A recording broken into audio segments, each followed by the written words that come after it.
Good evening, everyone. Welcome to the last episode of the Student Diaries for this academic year.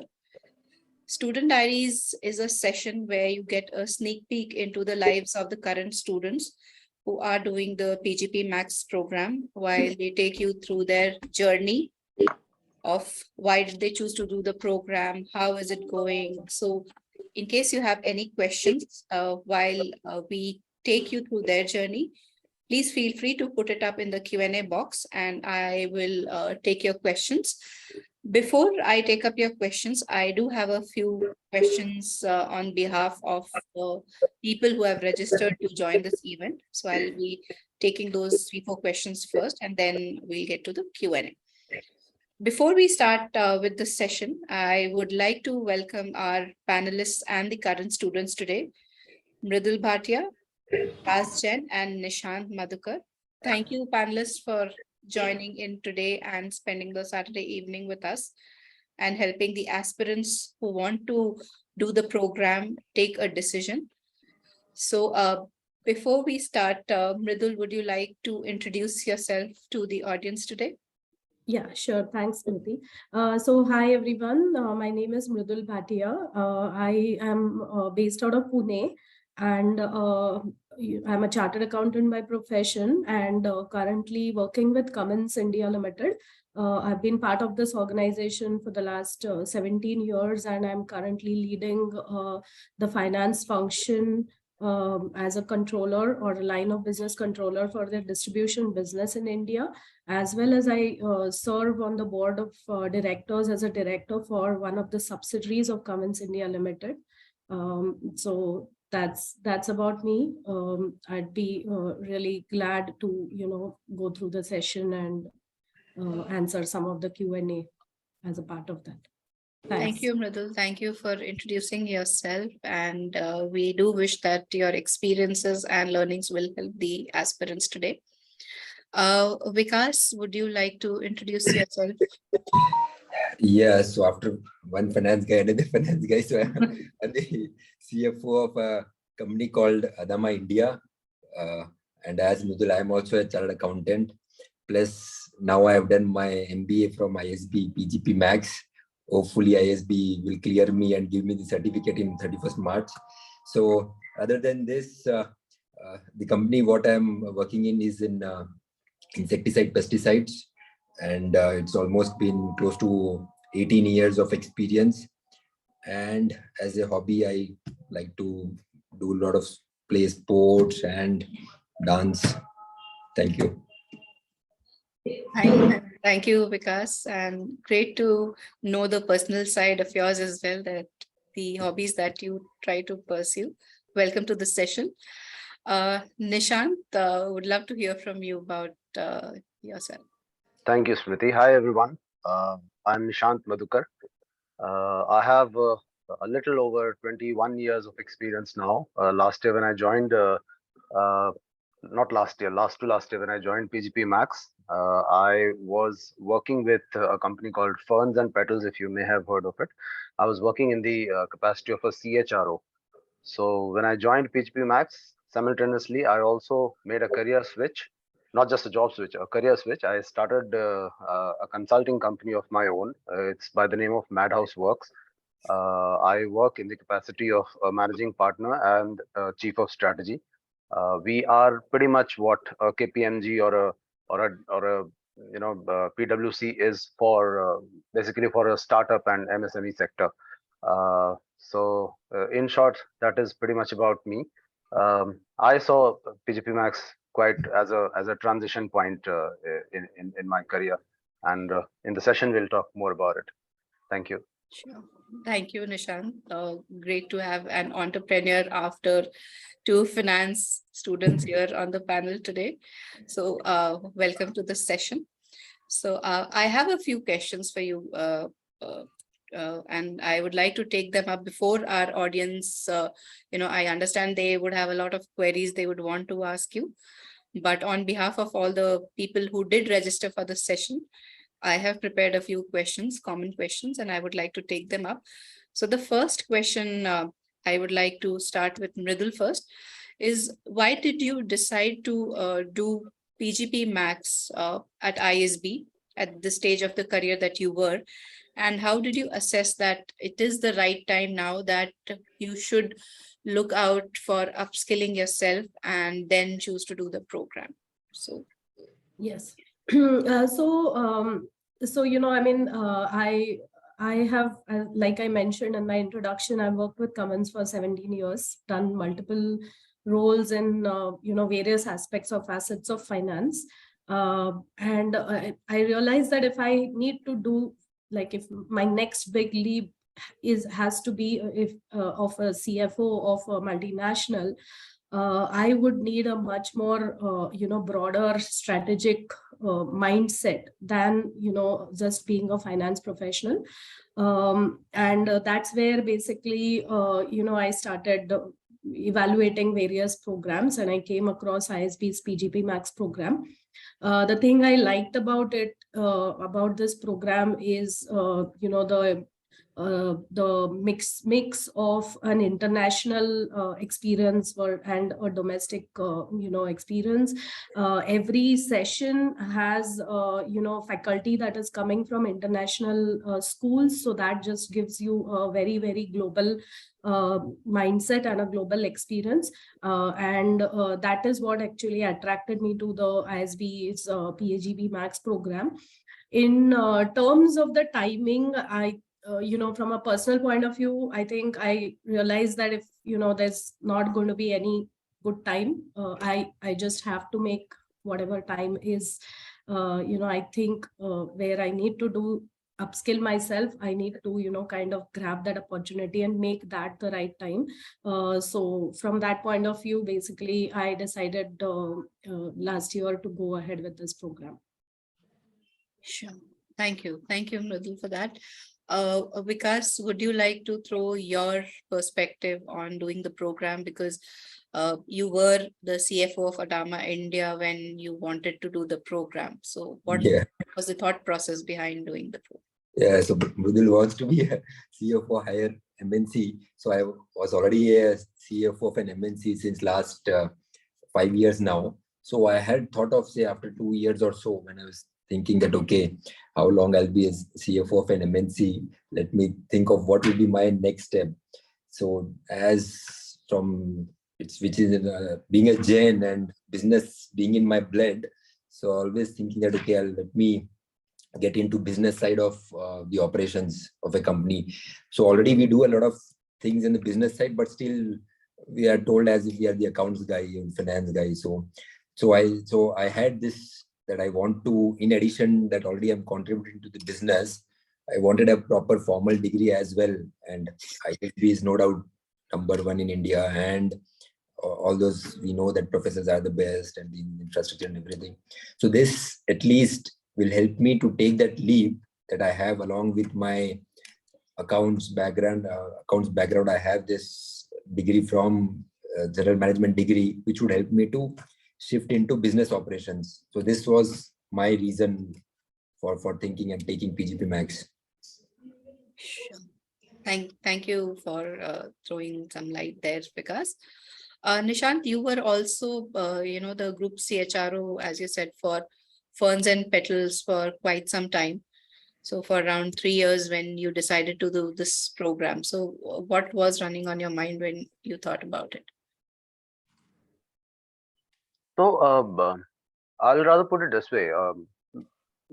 Sometime or the other, we all reach a sort of career block, when we struggle to decide what next. Particularly talking about myself, I've been an early achiever. I moved to an HOD capacity pretty much when I was 28, 29. For almost 10 to 12 years, I was in the group CHRO capacity. And I was feeling that I'm barely 40. What to do next? I mean, and I wanted to break that ceiling, wanted to move to corporate development roles. But then I felt that, year after year, I'll continue to, be a functional leader. I'll be, regardless of maybe the salary will increase or, designation might change some way or the other. But then you'll pretty much be doing the same work. So that was a sort of a clouded mind I had, and I wanted to break that functional leader ceiling and get into a strategic corporate leader role. That was the thought process, I would say, and that is the reason why I felt that probably this is the right time. Probably a course like this would help me. And when I'm saying this, let me also mention that I don't see it as a typical MBA course. Had it that been, I mean, I had already done MBA earlier, and a couple of other courses also from even from an institute like IIM for that matter. But then what PGPMAX helped me was to solve that problem which I just mentioned. So yeah, that's how I would say the timing was just right.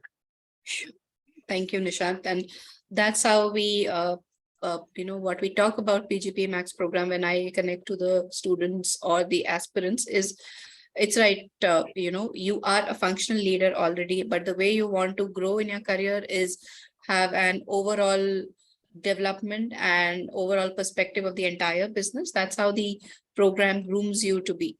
So, with that, I go to my next question, and I would like to again start with Mridul first.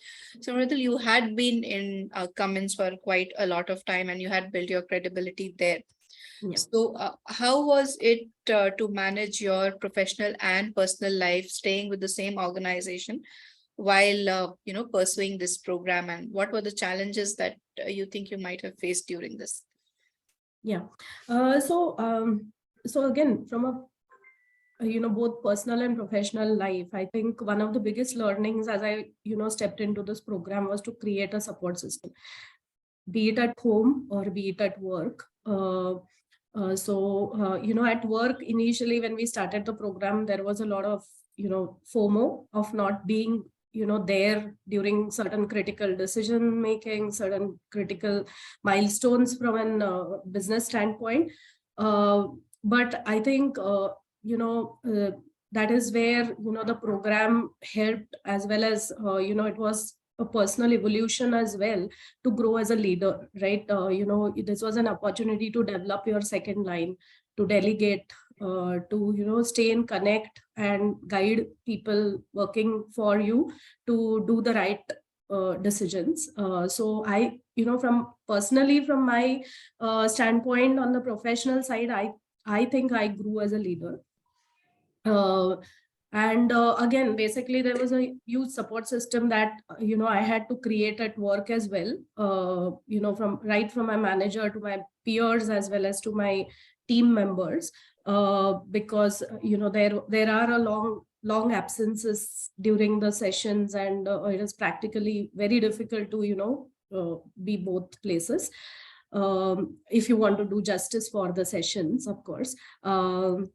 And on the personal side, again, basically, just seeking help from whoever at home, right from children, cooks and in-laws or parents, again, basically creating the support system, asking for help, and making the most out of it. I think that was personally, I could achieve whatever I did because there was a support system. So that was my takeaway. Right.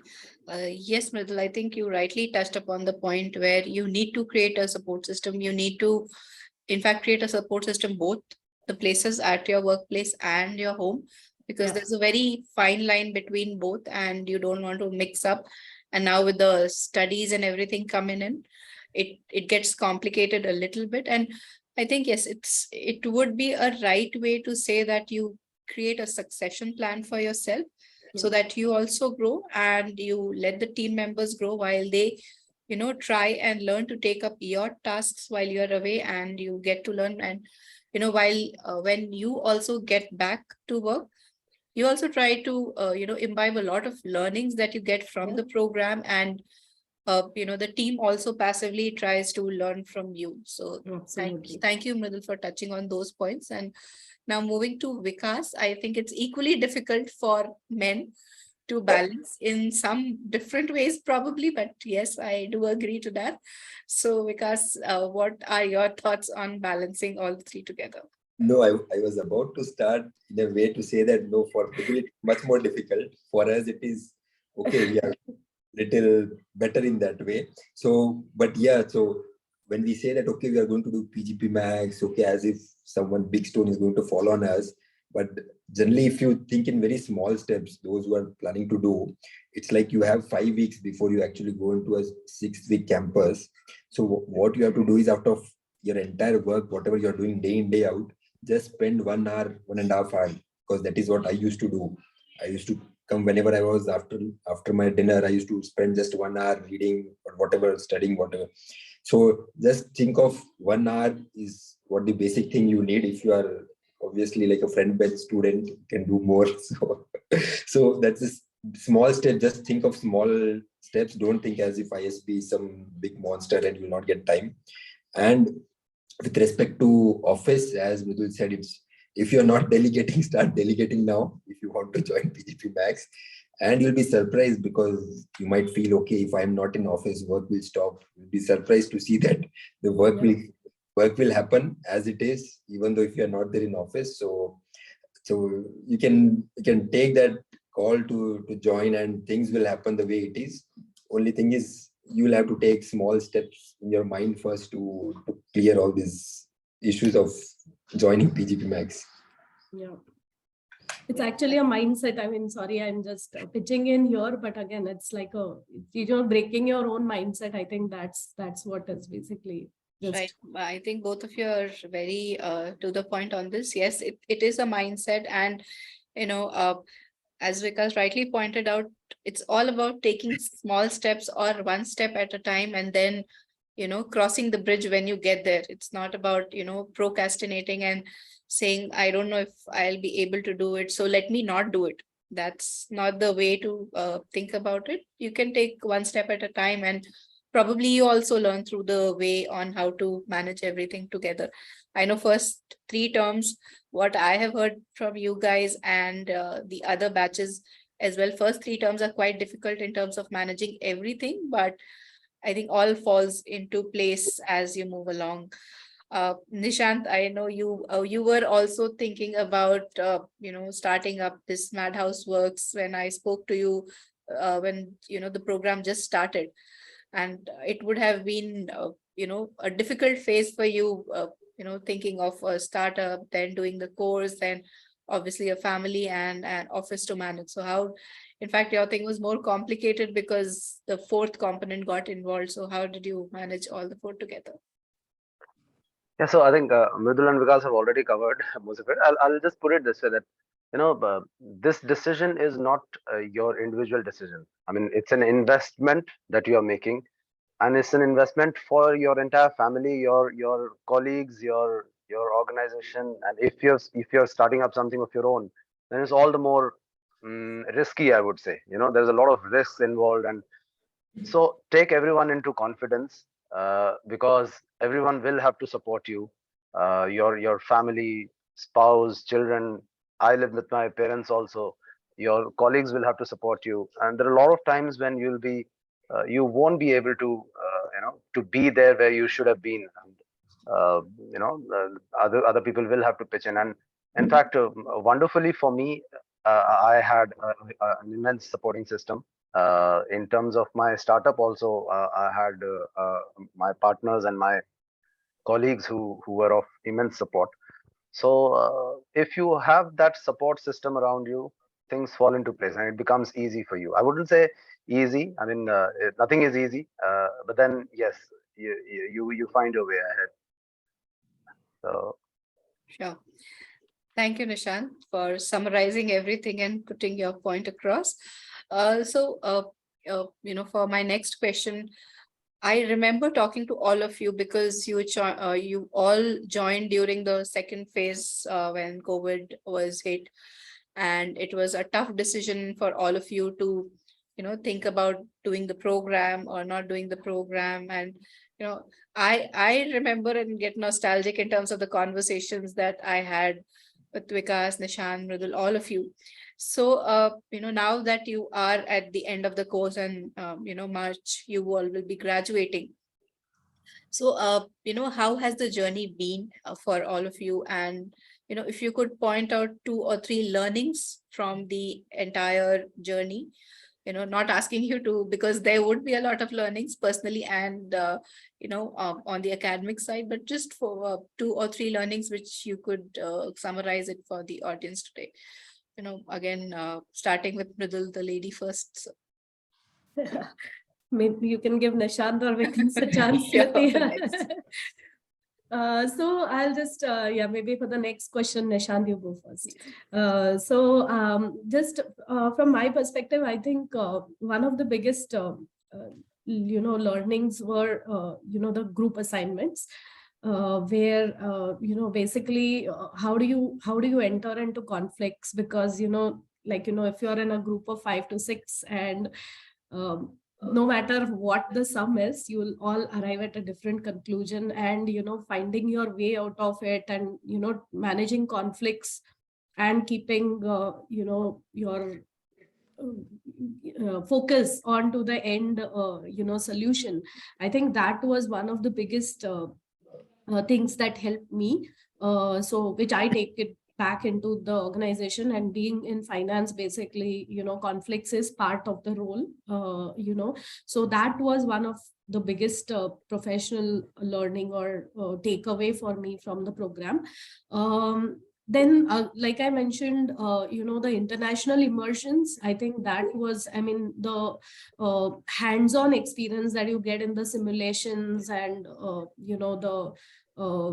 the takeaways. So basically it is not so, and like when we do grad or undergrad, basically it's more of theory, but here basically you take the theory and apply it into a simulation or a live case, and then you do a breakdown into a conclusion or a takeaway out of that. So again, basically that application of multiple functions, like we did a supply chain, we did operations, we did IT. So culmination of all of that has really helped me from being from the role that I play into the organization.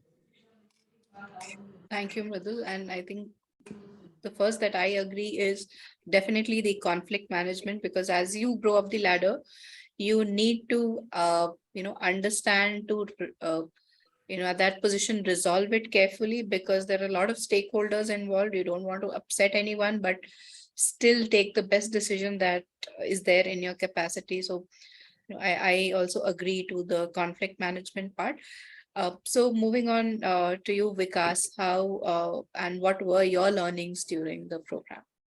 I think you will get surprised in most of the topics, because working too long, you put too many presumptions in your mind, because you are so experienced, you feel as if you know many things or most of the things. So all those presumptions will be shattered once you go to the class. So immediately in few of the classes, you will come to know that you'll have to unlearn and learn, because your experience obviously will matter, but then you have to be pretty open for learning. So one specific example I can say was, I feel okay being a Jain or a Marwadi, I'm very good at negotiations. So when I went through the negotiations class entire 1 week, I think all that was broken, and possibly end up saying pretty bad in negotiation. So you will get surprised, and good thing is, after you open up and you learn from the class, you learn from the professor. So 24 topics now, there's so many things to learn. It's up to the person how much he can learn. Sure. Thank you, Vikas, for bringing that up. Over to you, Nishant. Really keen to hear about your learnings as well. So for me, my biggest takeaway in terms of learning was that the whole change of outlook. The way I looked at things. That has changed altogether. And that is not only in terms of the professional arena, even in terms of the personal arena. The outlook towards things has changed. The mindset has changed. That itself has been the biggest takeaway. Professionally, we all are good at certain things and not good at many things. Things which you are not good at, you always will feel diffident, especially when you're around other experts. Like in my case, just take finance for example. before joining this course, finance was a very, very intimidating area for me. In all of those organizations wherever I've worked, I mean, I would always feel intimidated by finance folks. And look at the biggest takeaway. I mean, I'm sharing this forum along with two finance professionals. I mean, this was something which would have never happened earlier in life. So that itself is what ISB has done to me. Let's say today, I not that I'm a finance expert. I will never be a finance expert, but at least I understand that language. I mean, earlier I was never able to understand that language, and not only in case of finance, but in many other areas where talk about pricing techniques, talk about many other areas. In fact, strategy again, like Vikas said, that strategy was something which I felt that I was really, really good at. I had been doing it for years, but then after joining this course, I realized that whatever I knew was such a small tip of the iceberg, and there's so much more to strategy that you can never learn 100% of. So those were some of the, it opens up your mind. It makes you feel humble of what you know, that how little you know. Actually, you realize how little you know, and you also get to, your diffidence goes away. You become bolder while interacting with other people who have strengths, who have other strengths, who could be your weaknesses. Those kind of uh, uh, diffidence that it goes away is how I would put it. I think you rightly touched upon that topic, Nishant, where you can't know everything, but when you go through the program, at least you know something of everything, and at least you can build up a conversation or participate in a conversation. And, being into an organizational leader or into a senior management role, it's not expected that you know everything, but at least have a knowledge of everything, in a small way where at least you can contribute and understand the basic terms. So, Yeah. that's right point that you put across. So, my next question, Nishant, on uh, request of Mridul, I would like to start with you. So, we had a lot of conversations when, you were on this side of the table, and as candidates, we had a lot of conversations about the ROI. And uh, in fact, in my own capacity, I tried explaining all of you also when we were trying to think about doing the program or not. So now that you have completed the program, I would really like to hear your perspective on the ROI, because PGPMAX is a program where there's a huge investment of time and money which is involved. And when you see the fees in total, you obviously get intimidated by it, about on the money front at least. And a lot of questions do come up, because it's the same questions that I face also from the candidates every year. What is the ROI of the program? What will I get doing the program after it finishes? So, Nishant, your perspective on the ROI now that you are almost done with the program. So my answer would be linked to my previous answer. I mean, it's the biggest ROI is the change inside you. Uh, your mindset, your outlook, your way of looking at the world, looking at your work, looking at your colleagues. All of that will change. Your way of problem solving, uh, all of that changes. And once these things change, you can create ROI out of anything. Um Let me put it very generally speaking. I would say, I mean, the kind of times we are living in, it's very obvious and natural for human beings to think of ROI in everything. Whatever penny that you spend, you think of an ROI. But then, in case of education, I don't really agree to this thought process. Education is an investment on yourself. And even if when you go to school, I mean, in a school there are hundreds of children. Not everyone comes out with the same results, right? It's a mix of many things, many factors. If you're, attending, even if you go to a normal MBA college anywhere, not necessarily all students will come out with flying colors, and everyone will have the same ROI. So ROI is very, very uh, individual. How much you make out of it. I mean, even in our class also, there were so many students, right? For everyone, ROI will not, everyone paid the same fees, but then everyone will not gain the same ROI. It's all about what you implement, whatever you learned, how much do you retain, how much do you implement, how much do you apply in life, in your career, and accordingly ROI will be different for different people. Um, Secondly, ROI will not come within the same time period. Uh, for somebody, it could be in a year's time, 2 years' time. For somebody, it could be 5 to 6 years' time. So it's not very mathematical. It's not like you're putting in this money in some, some you're investing it in some mutual fund, or investing in some market, that you'll have a fixed time period and you'll have this much percentage return. It's not that mathematical. I mean, you're investing in your education. So the biggest ROI is that you apply what you learn, and if you have changed, if you have evolved as a person, you'll be able to draw ROI. At least in my case, I can clearly say that. Right, Nishant. In fact, that's a very different perspective, but you also give me a point to talk about. And obviously, if you see a change in yourself, that is the biggest ROI that you could draw out of the investment that you have made in yourself. Now over to Vikas. Vikas, now that you're a finance expert and we are talking about ROI, that's the favorite subject that you could talk upon right now. So your perspective on ROI. Yeah, my financial mind, I remember 3-4 years back when I'd attended this kind of students diary and I was sitting and listening to people. So my financial mind said, yeah, that time they were saying that, okay, either invest in ISB or you can buy a flat, because that time in Gachibowli, the rate was similar. So I thought, yeah, I could have bought a flat, at least the rate would have doubled and I would have started getting good rent also now. But otherwise you cannot go to office, you cannot meet people saying that, okay, I have a flat, I'm getting good rent. But what this learning will do is it will change your personality, will improve your knowledge, performance, so that the other mind will not talk about ROI. It will not say, okay, you're getting against whatever amount you invest in ISB, you're going to get 10% above it. But I don't know, if I would have invested in Adani, it would have been 80% now. The prices would have gone down.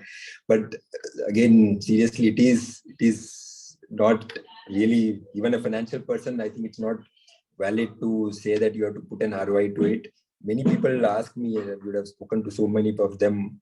So I generally say that after 15 years of experience or so, people have enough money.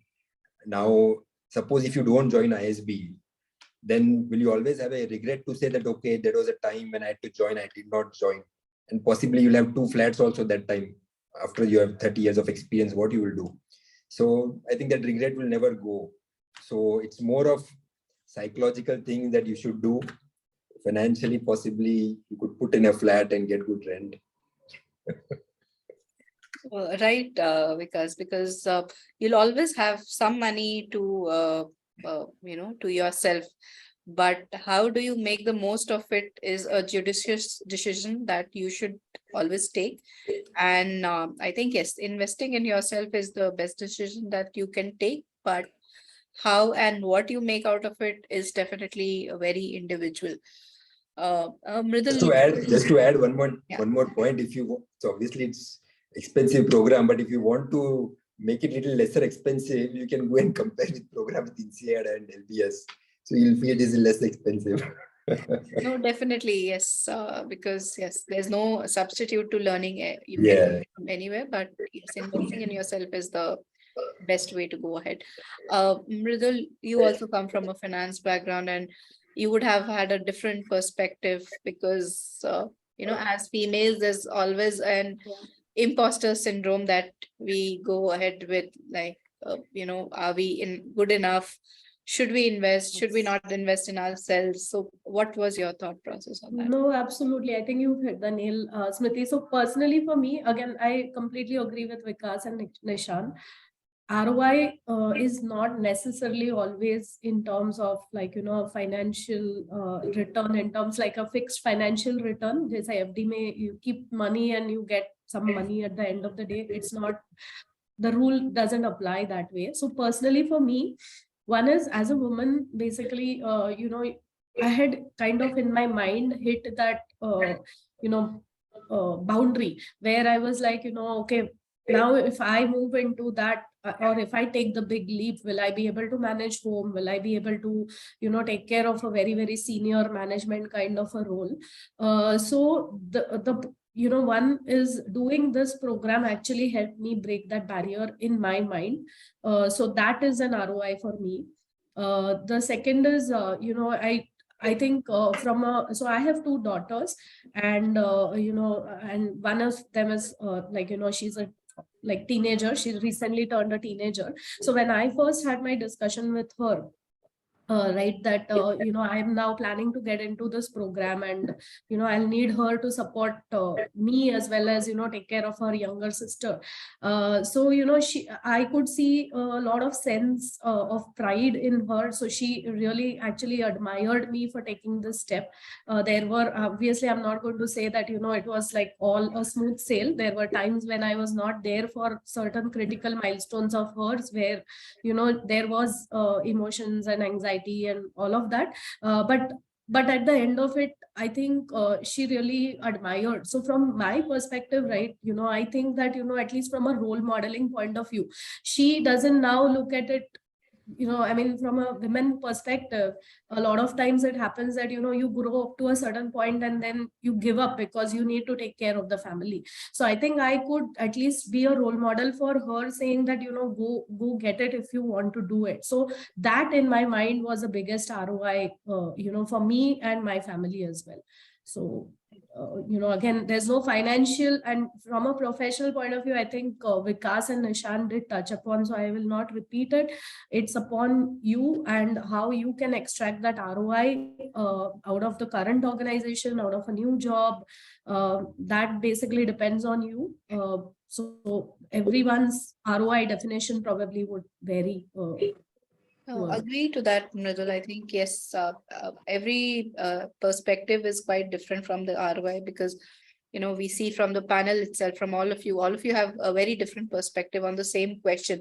And you, rightly touched upon a very emotional point also, because as parents, you would like your kids, you would like to be your kids' role model. And by investing in yourself, by taking yourself that seriously, where you want to keep learning, is also a very emotional aspect, where your kids learn from you, right? They learn that take you should take yourself seriously, you should take your learning seriously, and keep to grow as as and when there's a chance, and keep learning. There's no age limit, there's no bar in terms of that, you've reached a certain age, or you have reached a certain designation, you can stop learning. That's not the case. So even I agree to your point, and this is a very different point that I came across from you. So thank you for bringing that up, Mridul. Now we also harp a lot about the international emotions for PGPMAX, because they are a very important component of the program. When you get into a senior executive role, you are expected to know everything that's going across the world, and different geographies, or your business could be situated in anywhere across the world. But how you turn that up. So being a very important part of the program, the international immersions, because I'd like to start with you. How was your experience of the international immersion, and has there been a change in the thought process or your learnings with that component, international component, that you got a chance to go to?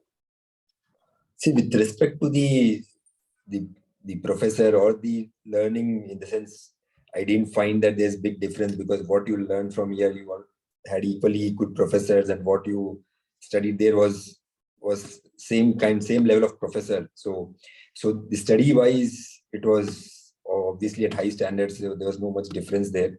But I think it's more of this thing that you're going to prestigious institutes like LBS and Wharton, and you're going to a different countries. So generally you'll feel proud that, okay, you're going to these institutes. Otherwise, study-wise, I felt it was all good and similar what we were getting. So this was my take on international admission.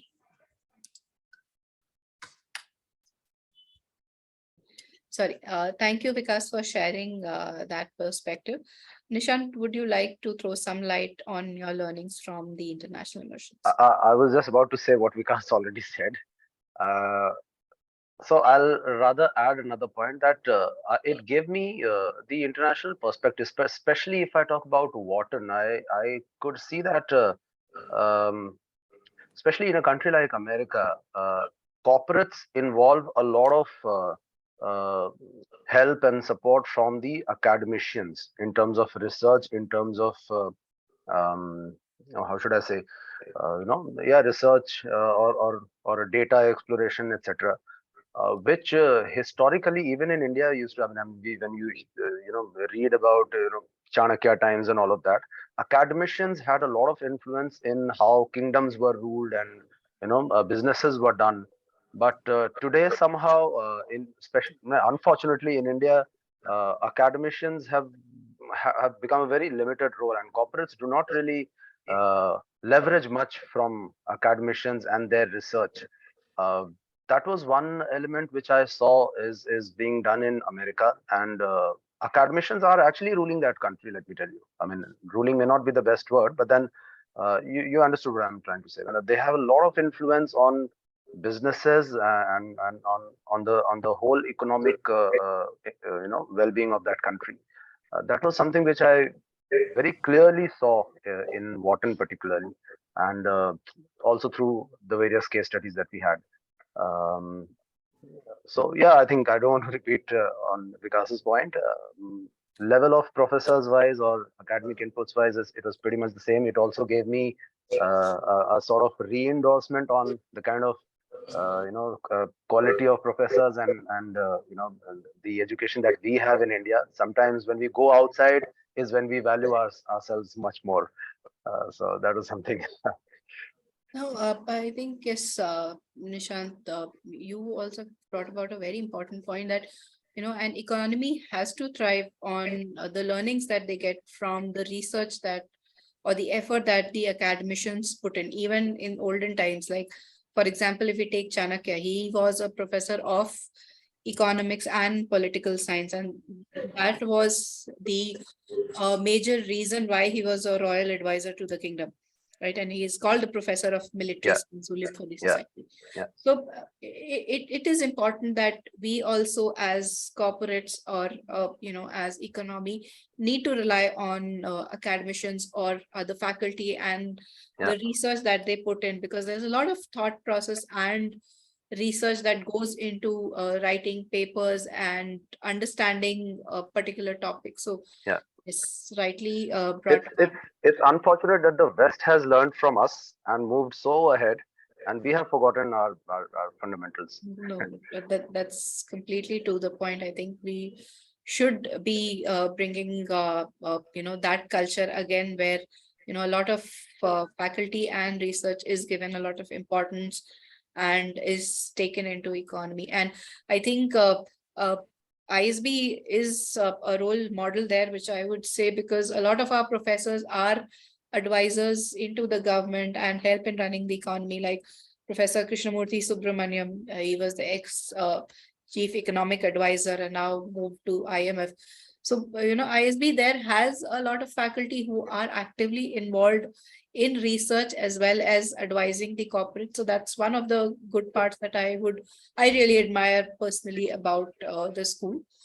Uh, Mridul, your experience about the international immersions, if I could hear. Yeah, I think I like echo what Nishant and Vikas said. I think for me, again, it was more like, the prestige of going into Wharton, and LBS. So that was, I think, for me was the best this thing. Otherwise, learning perspective, I think all the professors in the India sessions as well as the US or the LBS sessions were really, really up to the mark. Thank you, Mridul, for bringing that up. So, uh, your batch was, I think, the second batch where executive coaching was introduced, as far as I remember. And, from your previous batch, I did hear a lot of positive feedback about the executive coaching, but since that was the first batch, I would also like to hear from all of you about your experience of the executive coaching, because we do not have placements for the program, and a lot relies on what you learn and what you take away from the program.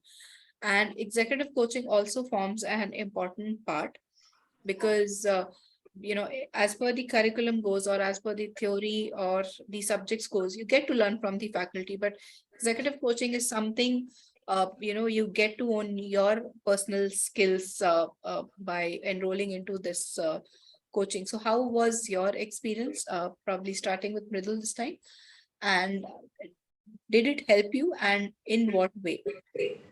Yeah. So again, basically, a lot of us have mentors at work. But the thing that I found different in executive coaching was, I was being coached by people who didn't know me at all. So it was more like, being a sounding board. So, you basically you yourself evolve around your own thought process as well as your career journey or personal journey, and there is someone who's kind of very actively listening to you, being that sounding board and kind of helping you think through your journey. So it did help me to a certain extent. Again, basically, it is never going to be, coaching is never like, again, like ROI, there is no tangible calculation that you can put into. Sure. It's a So, continuous process. Mridul, can you talk a little bit more about, what is executive coaching to you? And, if you could throw some light, if that's not encroaching in your privacy, like the coaching or the topics that you took up, and, how did that help? So again, yeah, basically the topics that I picked up again were, pertaining to my personal journey. Again, for me, basically the breaking the mindset of, leaping into the senior leadership of a large organization, and, being mentally geared up for the responsibilities that come up with that, while managing, the home front and the family front. So, basically that was the purpose that I had in mind personally for myself. So again, like I said, basically the coaches were really, a sounding board for me. They couldn't give me a personal solution, because everyone is in a very, very unique, unique situation, and there is no one formula fit all. But yeah, so for me personally, it was that. Sure. Thank you, Mridul. Vikas, over to you to share your experience about the executive coaching. Yeah, I think it's a good initiative as such, if I say, because what happens is, okay, when you're in a class, you gain whatever you want. Someone will gain little lesser, someone will get little higher. So when you're sitting in an executive coaching session, it's more of one-to-one, right? So what happens is, it's always nice. Like when I was having these sessions, so I threw out everything that, okay, I had this issue in my office, this kind of issue, or my behavior is the kind of reaction what I do, whether it's appropriate or not. So I had put various personal things also, the way I behave in office, and so that was most of the topic what I had discussed. But it was really good, because when you speak, it's like a confession, right? That you are speaking, you know that these are the problems and you already know the answers. So they help you slowly in getting to those issues, even though you know, but it is required that you throw it to someone. Someone will calmly listen to you for an hour or so, and then guide you to say that, okay, you take these small steps, and they will pretty different kind of steps, even which also include breathing, waiting for 10 seconds before reaction, not to send emails immediately. So there were many things. So these, along with your learning journey will also help you improve individually. Point is, it's like a doctor. It's always better that whatever issues or whatever disease you have, you inform them and they'll correct it. Correct, or rather they'll help you to correct it. No, I think you're right, because you are the best judge of your shortcomings and what you are strong at. And obviously, these shortcomings can be turned into positives if you nurture them in a proper way. And the best way to do it is to have, as Mridul said, a sounding board who can listen to you and probably not correct it, but advise you in a few ways that uh, you know probably say in a voice coaching, instead of doing this, try these three methods which might work for you. And it's obviously very individualistic, and every Right. individual is different in its own way. But how do you train yourself? How do you train your weaknesses to become your strengths after a certain point of time is clearly up to you. So, Nishant, over to you now in terms of sharing your experiences. So, yeah, we all need coaches. I think coaches are people who can give you unbiased suggestions.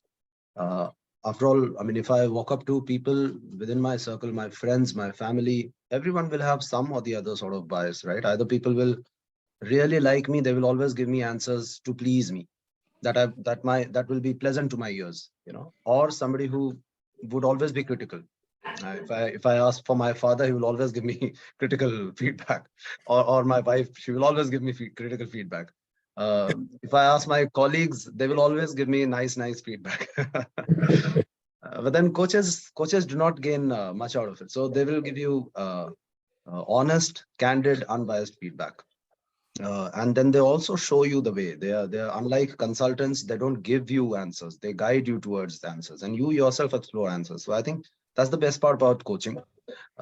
One experience I can share, one very specific experience I can share from my exercises that I did. So we were given about 3 to 4 months by ISB, and there was a list of coaching sessions. So I think there were 4 or 5 of them. So like a typical mindset, I enlisted in all of them. Ye bhi kar lo, ye bhi kar lo, ye bhi kar lo. And then I suddenly realized that no, this is not the right approach, because eventually it's more about applying what you learn rather than just gathering everything. So then I discontinued most of them, and I only continued with 2 of them. And then those 2 were very helpful for me. So that's one specific experience I can share, that it's whatever you learn, you must apply, and within a short period of time, you cannot apply everything. So choose well and do only that much, but do it well. Right, Nishant. I think that's the one of the advices for the day that I can echo about is choose few, but choose wisely. I think that's the way to go about it. So then I think I have taken quite long enough, but I just have 2 more questions before I put it up for the audience to ask their questions. So the first, the one of the last is, as the current students of the PGPMAX program, you guys had the chance of hosting the PGPMAX Leadership Summit, and that was a platform where you get a lot of uh, involvement in terms of, or access to, the alumni community that ISB is so proud of, and we are in fact quite a big alumni base. So how has the network helped you, starting with Vikas this time, you know because I saw you were very actively involved in all the sessions there, even Nishant and Mridul.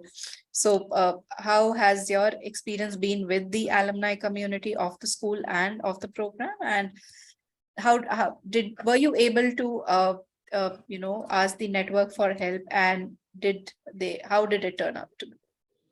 See, when I had joined the course, I had some basic calculation, being a finance guy, that okay, I get say 20-30% benefit of network, 70% of learning.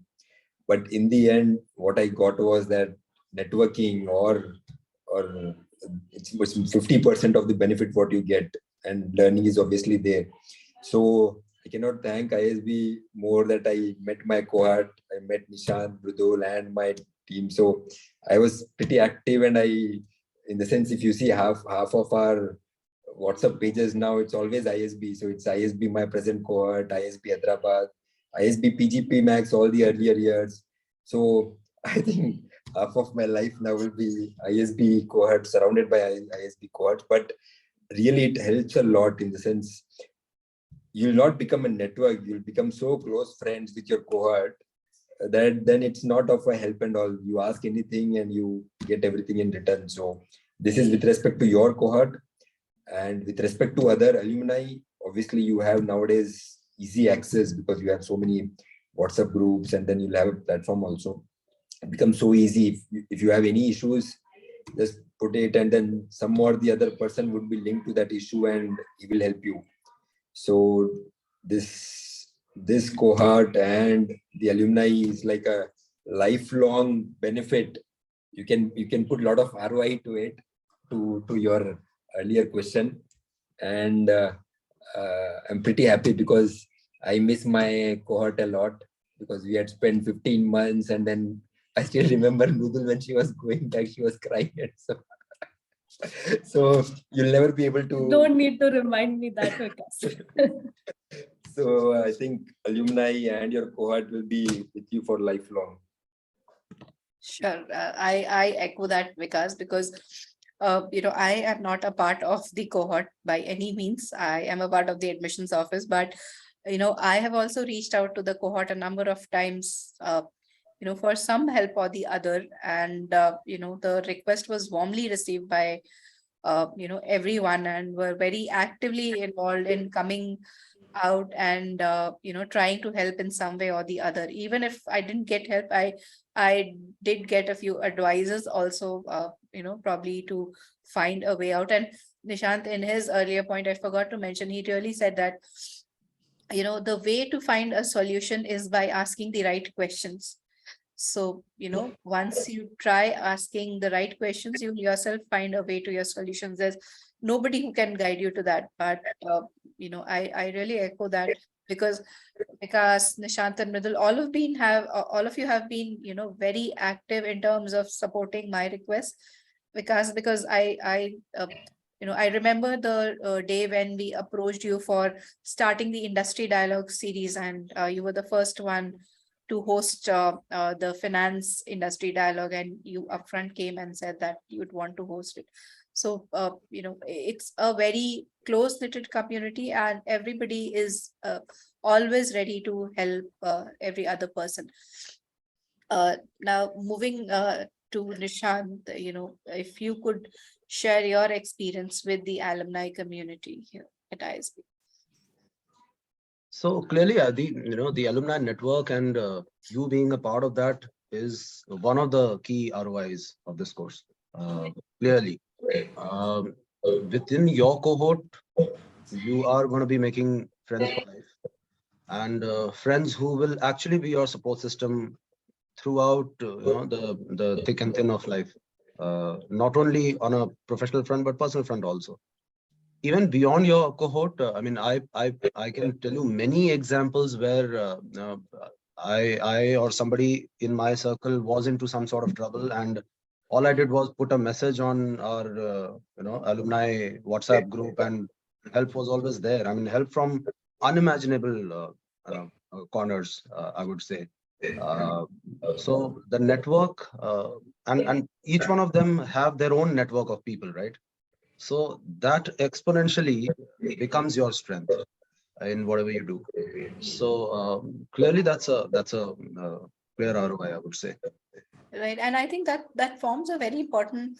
In fact, that's the basic principle of networking, because the moment you network with a few people, it exponentially forms, because you connect to one person, they connect you to 500 other people, so it expands. So you just need to find the right people to network with. So that's right. I would only want to mention 2 points here. How do you leverage from network? One is, I do see a lot of people who do not carry a a humble attitude. So even whenever they would meet in the alumni meets or wherever, they would always talk highly about themselves. That will never gain, and that will never help you leverage from your network. If you are so full of yourself that you will not be able to leverage from others. Uh, Second thing is having a student mindset. Being able to learn from others. If you learn from others, you will be able to leverage from others. So these 2 points I would quickly want to make. Right, Nishant. In fact, that's very true.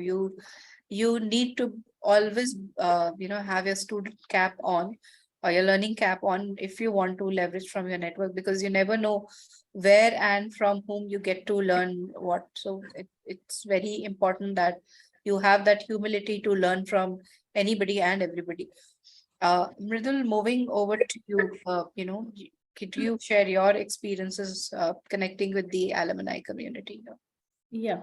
Again, like echoing Vikas's and Nishant's point. When I did mention about, creating a support system as you enter into the program, but when you get out of the program, you have a support system, in the entire country. Every city, I think you'll have someone, if you are in need for any personal, matter, you will have someone you can reach out to, and that you will, no doubt you will get reciprocated with that help. On a professional side as well, because the cohort is such a wide industry base, it's such a diverse cohort, that any industry, any functional domain, you will have someone as an expert into that, and any challenge from a personal side or a professional matter that you enter into, who you need to contact. So I think that is one of the biggest ROI, or the biggest asset that you create for yourself in this program. Sure. Sure, Mridul. Thank you for bringing that up. The last question, thank you, audience, for patiently waiting to hear and listen to our discussion today. But the last question, I would like to take a few minutes. Your advice to the prospective applicant who is exploring the program today. So the participants here, I'm assuming all of them are exploring programs and are wanting to hear your perspectives when you were looking for the program. So what would your advice be to the prospective applicants? Nishant, if we can start from you. So I think more or less a lot of points I've already mentioned, but I would certainly say that carry a student mindset first of all. We spoke about ROI within our cohort also. Out of some 80 plus people, I clearly know just three, who complain about ROI, that they did not get much ROI. So I was actually thinking, what is common in these three people? And I could think that all these three people had difficulty in unlearning, and they carried their own experience bias into the classroom. So whatever they saw in the classroom, they could not absorb, they could not learn. So obviously there'll not be any ROI. So first and foremost requirement or essential is the change of mindset. You have to have a student mindset. Only then you'll be able to learn. Only then there will be an ROI. So that's one. Secondly, you're getting back to classroom, so drop your guards, drop all of those egos, where you come from, what roles, what capacity you've handled. Make friends, enjoy yourselves, and learn as much as you can. And these connections, these 15-16 months of journey is going to be a life-changing journey if you are able to approach it with the right mindset. So that's all. Rightly spoken, Nishant. I agree that to start learning something, you need to unlearn first and have that space within you where you can learn and use those things. And obviously, the journey becomes more important than the destination.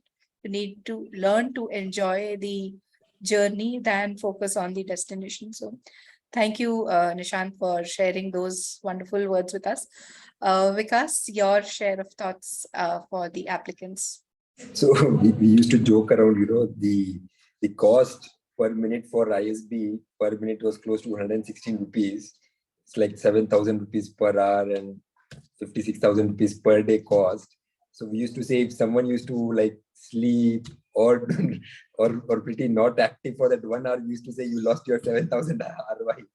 So ROI is all what you can take out of every minute, how much you could learn from the classes, from your course and all. So with respect to ISB, whomsoever I speak to, I just tell them join ASAP, and then a lot of discussion on ROI and their career and all. But my only will be join as soon as possible, and to be active. So in the sense, suppose if you are not the one who is little active, so you'll not do much of networking and you'll not speak to many people, then obviously you'll not benefit also. Be active, take part in all the things which are going on in the cohort, in the classes, let it be even parties which we are doing. And as Nishant said, it's learning whatever you want to, whatever you can get, it will be up to you. And if you miss 1 minute, you'll miss 160 rupees. Well, that's the finance speaking from your behalf, Vikas, but agree. You need to, cherish every moment that you are in and try to learn from every minute that, because you are spending a lot of effort. You have taken that decision to, or you have taken the plunge to do the program and invest in yourself. So why not make use of all the time that you have in your hands? So thank you, Vikas, for sharing your thoughts there. Mridul, for the final question, your thoughts about, or what advice would you give to our prospective applicants today? So again, basically, I think, the Vikas and Nishant again covered it, but, it is about investing into an asset that will not depreciate, right? Because you have invested, you want to extract out of it, that asset will, give return as much as you will extract out of it. So I think, that I think the straight advice to anyone who aspires to upskill and to continue learning is to go ahead and take the plunge. Thank you, Mridul, for sharing that, and I completely echo your thoughts there. So my set of questions are over, audience, and thank you for patiently listening to me and bearing with me all this while I shared my set of questions. I hope it did help you in some way or the other, and these questions were running on your mind, where our panelists did help you to get a perspective and get a peek into their journey or the decision-making process that they did. So the Q&A is open now. I do have a list of questions with me there in the Q&A box. So while I try and pick that up, please feel free to put your questions in the Q&A box. And we would like to take up as much as possible in the limited time that we have. So the first question that I have to you panelists, and any of you could take that up. So while you were, deciding on which program to join, and you must have did your fair bit of research about different sort of programs.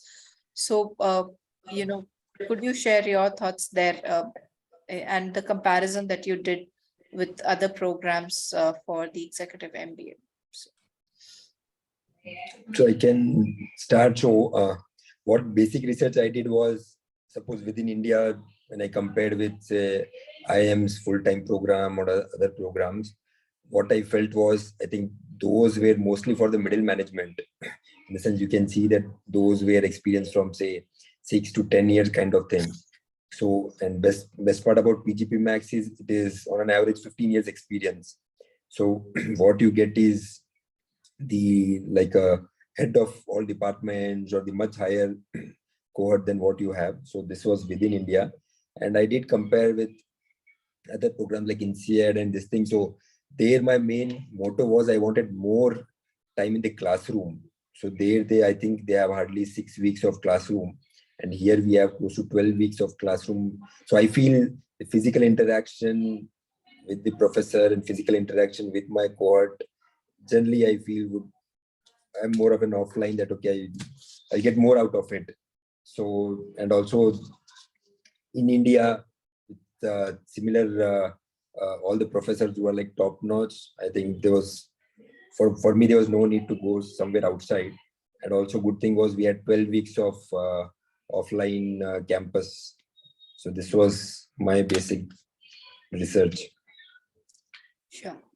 Thank you, Vikas, for sharing your thoughts there.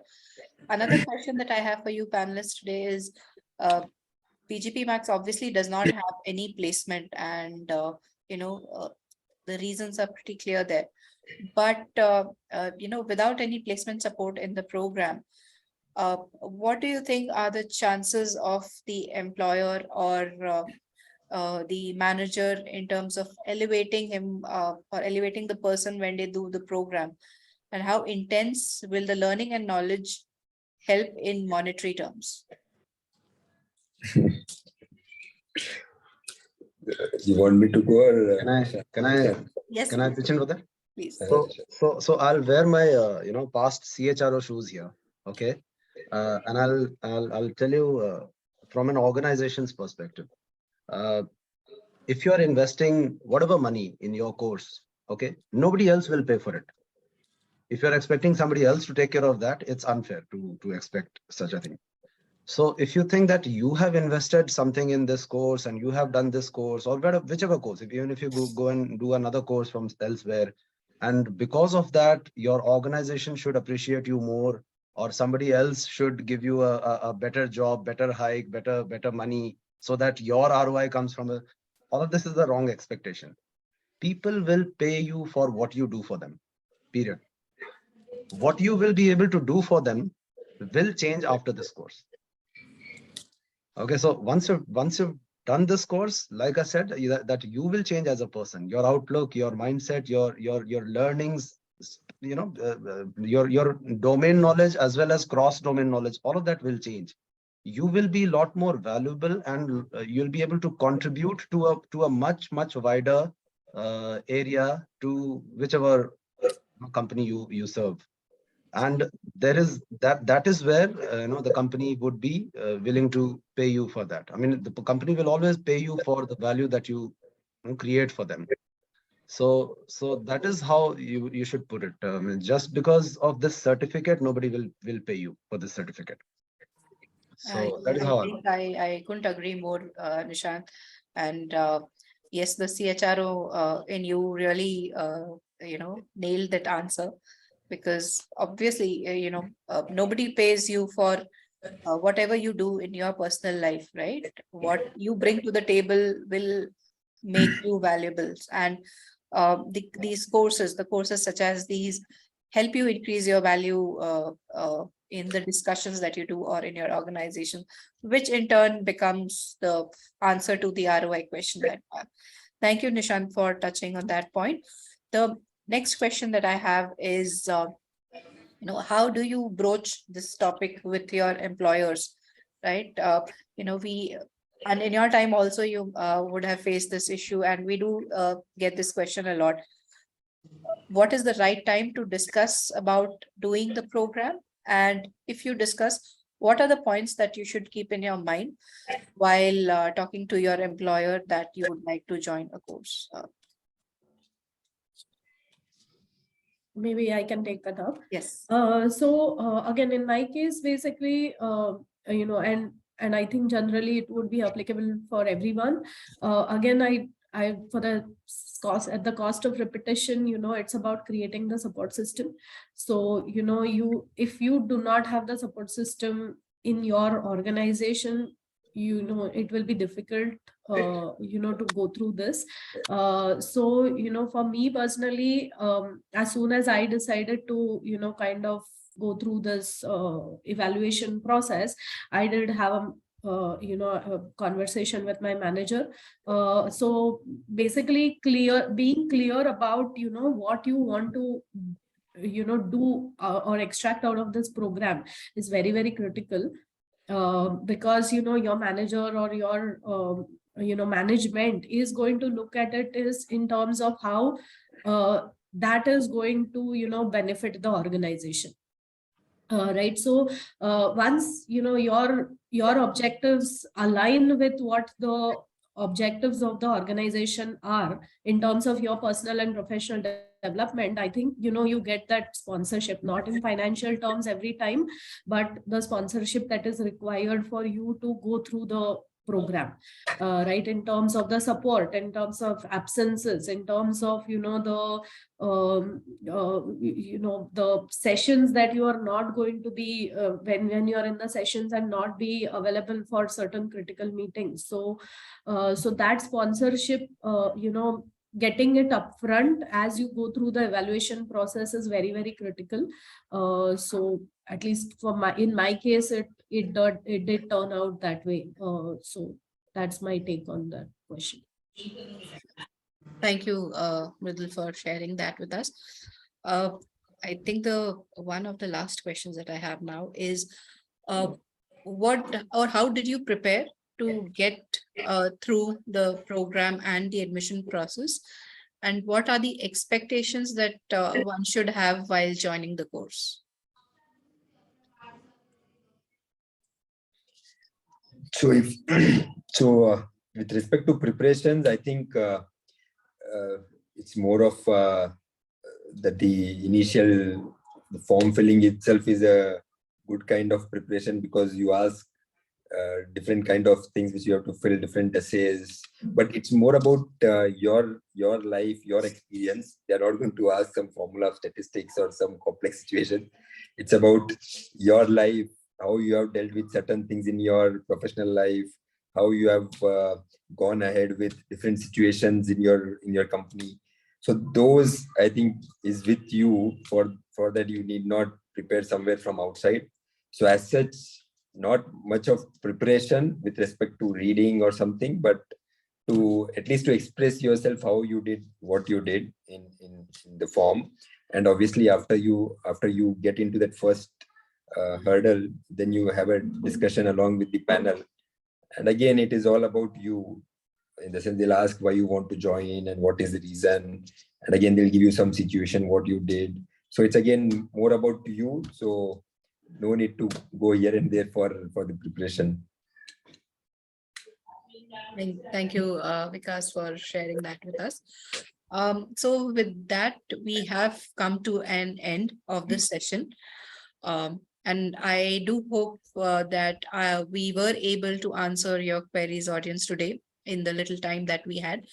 I know you still have, or you might have, a lot of questions running in your mind. And I take the liberty on behalf of the panelists, in case you would like to connect with our panelists further for a discussion, please feel free to write into us, and we'll try and connect you with the panelists today to have a more detailed discussion, because I understand this amount of time for the queries that you have is not justified, but I tried my best to do it as far as possible.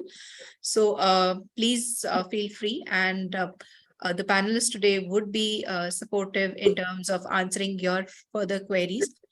And also what I am doing is I am putting in the chat box a one-to-one link where you can book a session with us, the admissions office, in case you would like us to review your profile or have a more personalized discussion about your profile and your suitability in terms of doing the program. Please feel free to book a session with us at your convenient time. We would be available.